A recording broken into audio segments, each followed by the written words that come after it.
örmedi sağdır.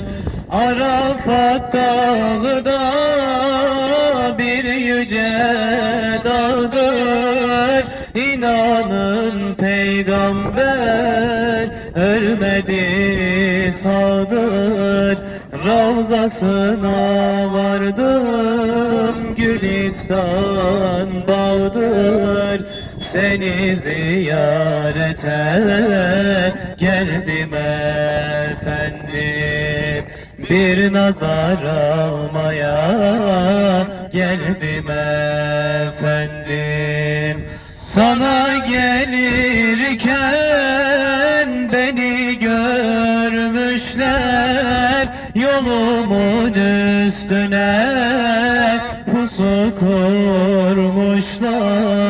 Sana gelirken beni görmüşler, yolumun üstüne pusu kurmuşlar.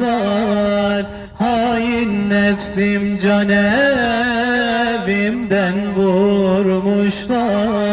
Seni ziyarete geldim efendim, bir nazar almaya geldim efendim.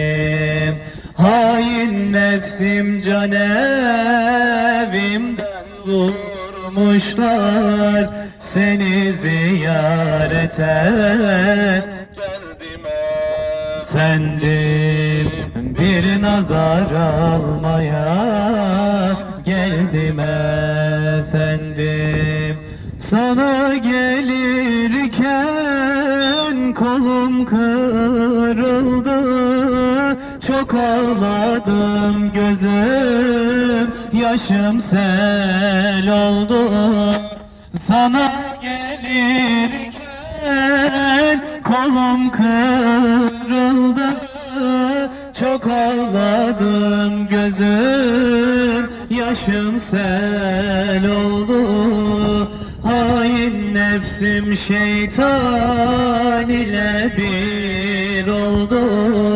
Seni ziyarete geldim efendim, bir nazar almaya geldim efendim. Hain nefsim şeytan ile bir oldu.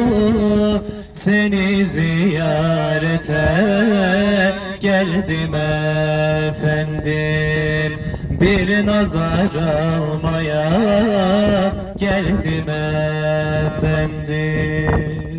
Ala Resulina Muhammed'in salavatı.